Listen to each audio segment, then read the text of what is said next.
Your mom's situation isn't my responsibility, Danny. I have my own problems to deal with, my girlfriend said when I told her my mother had just been diagnosed with stage 3 cancer. I hung up immediately, blocked her number, and started adding up every dollar I had wasted keeping her afloat for 8 months. What happened when her free ride ended made her realize she had been draining the wrong bank account. I am Danny, 31, and I work as a paramedic here in Phoenix. For the past year, I have been with Savannah, 28F, who works in marketing, or worked, I should say. She lost her job 8 months ago when her company downsized, and that is when my life became all about taking care of her. When Savannah first got laid off, I was completely supportive. Losing your job sucks, and I wanted to be there for her. She fell into what she called a deep depression and said she couldn't function normally. So I stepped up, because that is what you do for someone you love, right? It started small. I would pay for dinner when we went out because she was watching her money. I would drive her places because she said being behind the wheel gave her anxiety. I had listened to her vent about her situation for hours every night, offering support and encouragement, but it escalated quickly. Within 2 months, I was paying her rent because she said she couldn't bear the stress of job hunting while worrying about housing. I was buying all her groceries because she claimed she was too depressed to leave the apartment some days. I was funding her therapy sessions at $150 a pop because she said she needed professional help to process her trauma. My buddy Carlos started warning me around month 3. Bro, she has got you paying for everything while she sits around feeling sorry for herself.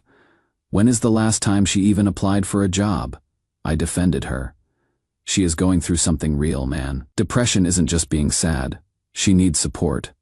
But the demands kept growing. Savannah stopped driving entirely, saying it triggered her anxiety. I became her personal Uber, driving her to therapy, to the store, to meet friends. She had call me at work. I am a paramedic dealing with actual emergencies, to talk about her feelings, or ask me to pick something up on my way home. I used all my vacation days staying home with her on her bad days. I emptied my savings account, keeping her afloat. I stopped hanging out with friends because Savannah said she needed me to be available for emotional support. The worst part was how she'd manipulate me whenever I showed even a hint of exhaustion or frustration. You don't understand what I am going through, she would say. If you really loved me, you would support me without complaining. My therapist says partners should be unconditionally supportive during mental health crises. I cannot believe you are making my depression about you. So I would feel guilty and double down on the support. I thought I was being a good boyfriend. I thought this was what love looked like. For 8 months, I was her therapist, her bank account, her chauffeur, and her emotional dumping ground. 8 months of my life revolving entirely around her needs, while mine didn't even register on her radar. Then my mom got sick. 3 weeks ago, my mom Elena called me at work crying. She had been to the doctor about some lumps she had found, and the news was devastating. Stage 3 breast cancer. Aggressive. She needed surgery immediately, followed by months of chemotherapy. My world stopped. My mom raised me and my sister Maria as a single mother after Dad left when I was 12. She has been my hero my entire life. The thought of losing her was unbearable. I went straight to Savannah's apartment after my shift to tell her what was happening. I was shaking, trying not to cry, explaining that I had need to take time off work to help Mom through surgery and start of treatment. Savannah's response: "This is really bad timing for me, Danny." Bad timing. My mother's cancer diagnosis was bad timing for her. I stared at her, waiting for her to realize how that sounded, but she just kept going. "I am finally making progress in therapy, and I cannot handle additional stress right now. You know how fragile my mental state is." That was the moment something inside me just snapped. I realized this wasn't a lapse in judgment. It was who she truly was. Edit. Holy shit. This blew up. To everyone asking, yes, she actually said my mom's cancer was bad timing. And yes, I have receipts for every dollar I spent on her over those 8 months. Edit 2. Some of you are asking about my mom. She is a warrior and fighting hard. Surgery went well and she starts chemo next week. Thanks for all the support. Update 1. Power went out at my place during the storm, but honestly, I needed the break from social media anyway. The last few days have been eye-opening in the worst possible way. After Savannah's bad timing comment, I tried to explain the severity of Mom's diagnosis. Stage 3 cancer isn't something you can just work around other people's schedules. She needed surgery within the week, and I was the only family member who could realistically take care of her. My sister Maria lives in Seattle with 2 young kids and couldn't travel. It was on me, and I was honestly scared as hell about handling it alone. I asked Savannah if she could maybe dial back the therapy sessions for a few weeks, or if she could find other ways to get around so I could focus on Mom's care. Her response made my blood run cold. "I cannot believe you are asking me to sacrifice my mental health for your family drama. My therapist says I need to protect my boundaries and prioritize my healing journey." Family drama. She called my mother's cancer family drama.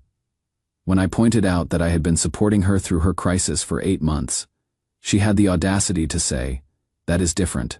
You chose to help me. I never asked you to. Never asked me to."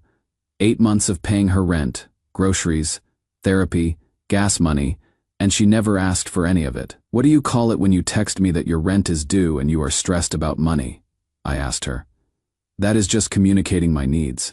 You decided to help because you are a caring person." The gaslighting was incredible. She had rewritten 8 months of financial manipulation as me being voluntarily generous.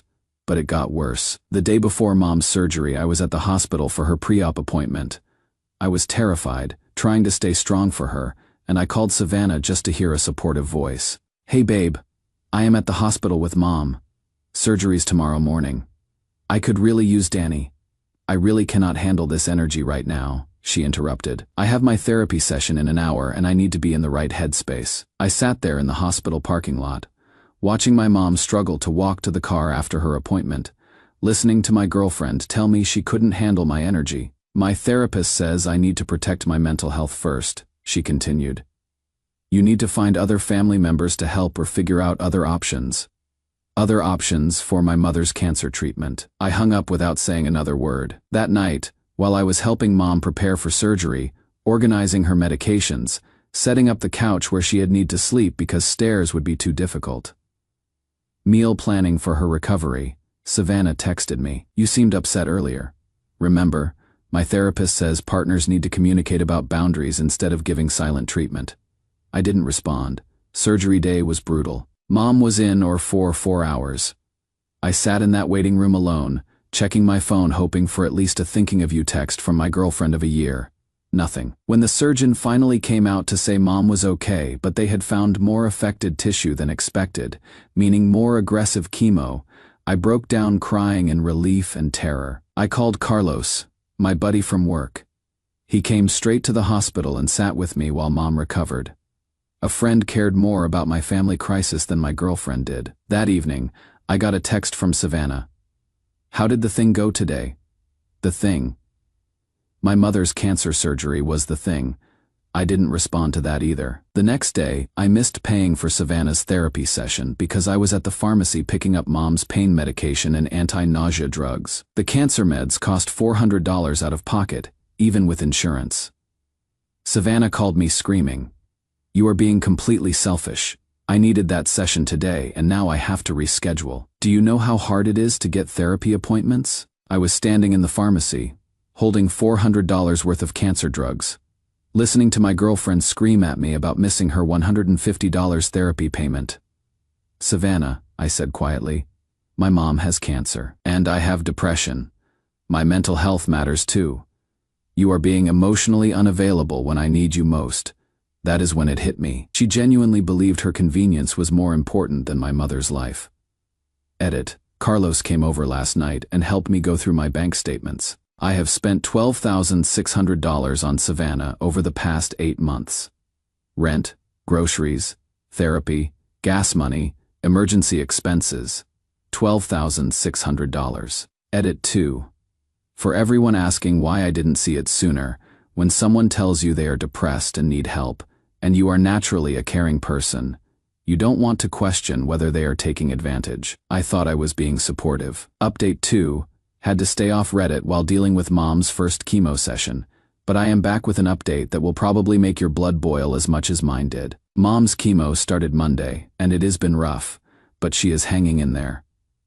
She is staying at my place now so I can help with medications, meals, and getting to appointments. Watching her go through this while staying positive has reminded me what real strength looks like. Meanwhile, Savannah has been texting me daily with increasingly unhinged messages about how I am abandoning her during her vulnerable time and prioritizing everyone except her. Tuesday night, she showed up at my apartment, unannounced. I opened the door to find her standing there with tears in her eyes, clearly expecting me to immediately comfort her. But I was exhausted from a 12-hour shift, followed by taking Mom to chemo, and honestly, I was done. "We need to talk," she said, pushing past me into the living room where my mom had dozed off on the couch. "Savannah, my mom is resting. We cannot do this here. This is exactly what I am talking about," she hissed in a loud whisper. "You are using your mom as an excuse to avoid dealing with our relationship problems." I stared at her in disbelief. My mother was literally sleeping 20 feet away, bald from chemo, and Savannah was calling her an excuse. I grabbed the folder Carlos had helped me organize. 8 months of bank statements, receipts, and transaction records, and walked outside with Savannah. "You want to talk about our relationship?" I said. "Let's talk about it." I opened the folder and started reading. March through October, your rent, $1,400.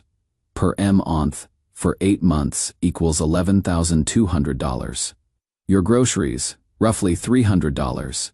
Per month equals $2,400. Your therapy sessions, $150 per week for 32 weeks equals $4,800 gas money.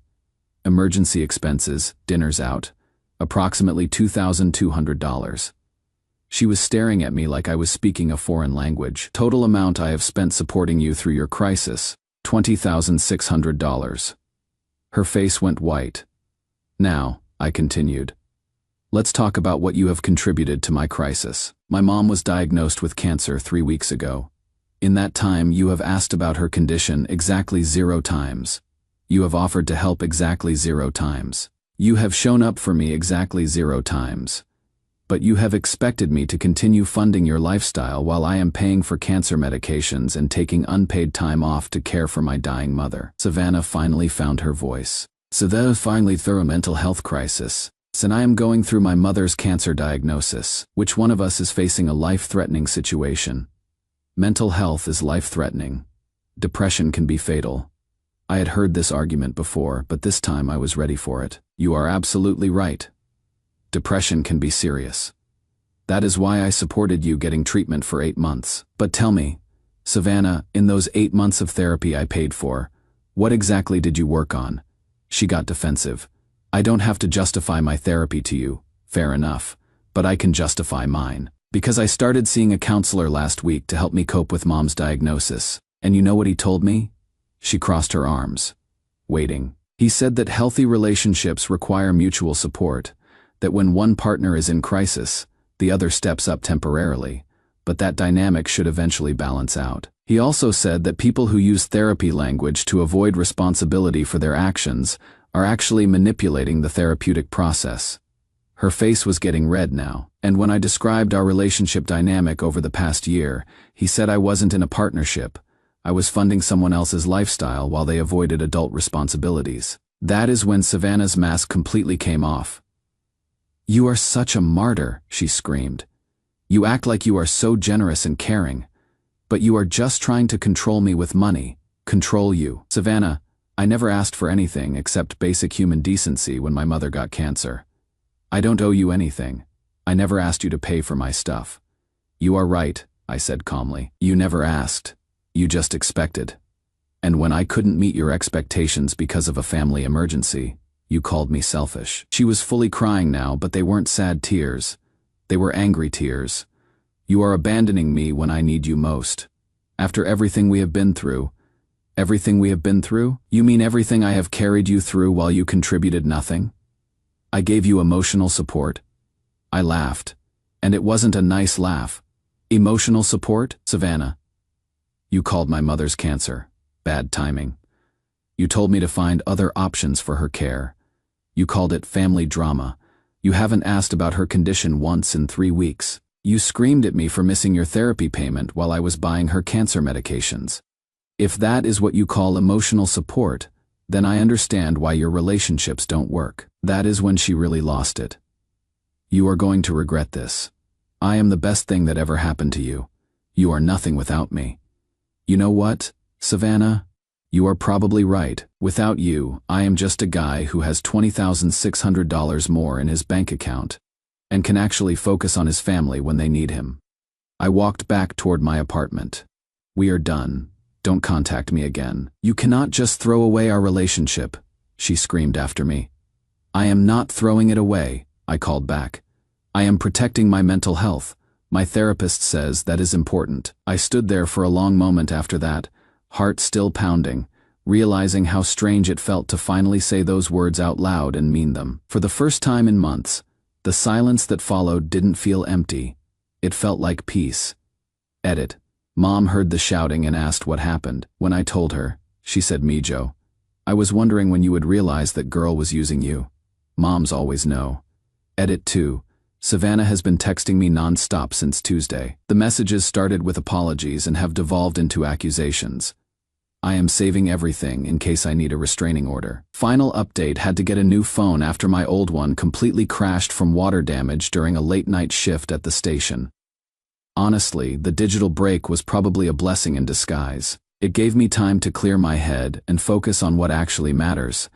Thanks to everyone who has been following this story and sending support for my mom. First, the most important update: Mom is responding incredibly well to treatment. Her oncologist is cautiously optimistic, and she has been staying positive throughout everything. Having my full attention and support during this time made a huge difference in her recovery, and I am grateful I was able to be there for her without distractions. As for Savannah, karma worked faster than I could have imagined. Within a week of our breakup, reality hit her like a freight train. Without my financial support, she had to face the actual consequences of being unemployed for 8 months. Her parents, who apparently didn't know I had been funding her entire lifestyle, were furious when they found out she had been living off her boyfriend instead of job hunting. They gave her 2 weeks to find work or move back home to Minnesota. Suddenly, Savannah's debilitating depression that prevented her from applying for jobs became much more manageable. She had 3 interviews lined up within 5 days. But here is where it gets interesting. Carlos works in Phoenix's marketing scene, and word travels fast in professional circles. When Savannah started interviewing, references to her 8-month employment gap led to questions about what she had been doing. Apparently, she had been telling potential employers that she was freelance consulting during that time, which was easily disproven. Several companies reached out to her supposed clients for references and found out she had been completely unemployed. She ended up having to take a retail job at the mall to make rent. The same woman who told me my mother's cancer was bad timing was now folding clothes at Forever 21 for $12 an hour. Meanwhile, the harassment continued. When blocking her number didn't work, she started creating fake social media accounts to message me. When I blocked those, she had friends contact me on her behalf. The messages followed a predictable pattern that evolved over 3 distinct phases. During the first week, she was apologetic and vulnerable, sending texts like "I am sorry, I made a mistake. I miss you," as she tried to appeal to my emotions and guilt me into reconsidering. When that approach failed to bring me back, she shifted tactics in the second week to portraying herself as the victim, with messages claiming "you are being cruel," "I am struggling," "I need help," as she attempted to make me feel responsible for her well-being. Finally, by the 3rd week, when neither manipulation nor guilt had worked, her true colors emerged completely as she lashed out with accusations like "you led me on, you used me, you are heartless," revealing the anger and entitlement that had been lurking beneath her earlier desperate attempts to win me back. The progression was textbook manipulation, love bombing, victim playing, and finally attacking when all else failed. Last Tuesday, she showed up at my workplace. My supervisor had to call security when she refused to leave the ambulance bay. She was crying and screaming about how I had abandoned her in her time of need. The irony was lost on her. But here is the part that really validated everything. My coworker Mike, who had been watching this drama unfold, pulled me aside after the incident. "Danny," he said, "I have been in a relationship like that. She wasn't your girlfriend. She was your dependent, and she is not mad that you broke up with her. She is mad that you stopped paying her bills." That hit home hard, because he was right. Savannah wasn't heartbroken about losing me. She was panicked about losing her financial security. The real validation came from an unexpected source, though. Last week, I was at the grocery store buying supplies for Mom when I ran into Ashley, one of Savannah's friends who had always been cold to me. She approached me hesitantly and said, "Danny, I owe you an apology. I always thought Savannah was exaggerating about how much you helped her. After she told me how much you were actually paying for, I realized you were basically her sugar daddy. She has been asking all of us to lend her money since you broke up, and when we said no, she had complete meltdowns. That is when we realized this wasn't about love, it was about lifestyle." Even her own friends were starting to see through the manipulation. The biggest revelation came through my sister Maria, who flew down from Seattle last week to help with Mom's care. When I told her the full story of my relationship with Savannah, she said something that changed my perspective entirely. "Danny, you have such a big heart that you mistake being used for being loved. Real love doesn't cost $20,000 in 8 months. Real love shows up when you need it, not just when it is convenient." She was right. I had been so focused on giving love that I had forgotten what receiving it looked like. Which brings me to the best part of this whole mess. Taking care of Mom introduced me to her neighbor, Rebecca, who is a nurse at the cancer center. Rebecca started stopping by to check on Mom during her off hours, bringing soup and offering to help with medications. I was immediately attracted to her kindness. But what impressed me most was how she treated my mother with genuine respect and compassion, not the fake sweetness Savannah used to put on around my family. Last week, Rebecca asked if I wanted to grab coffee after one of Mom's appointments. We ended up talking for 3 hours about everything except Savannah drama. She is intelligent, independent, and when I mentioned some work stress I was dealing with, she listened and offered thoughtful advice, instead of making it about her own problems. The contrast is mind-blowing. Rebecca pays for her own coffee. She drives herself places.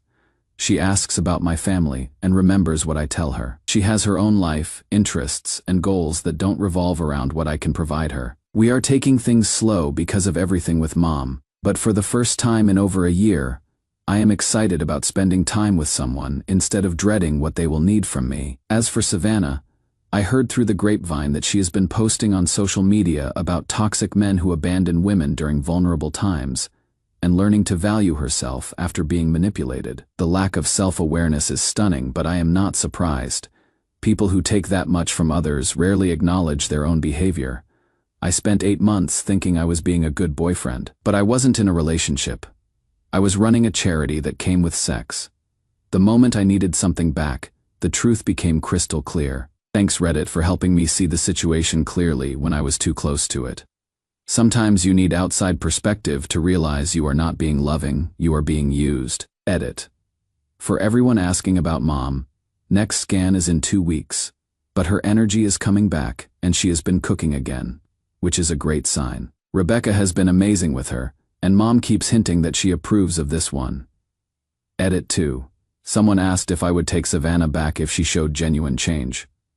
Honestly, I spent 8 months watching her choose herself over everyone else during her crisis. She showed me exactly who she is when times get tough. Rebecca has shown me what a partner looks like when times get tough. There is no comparison.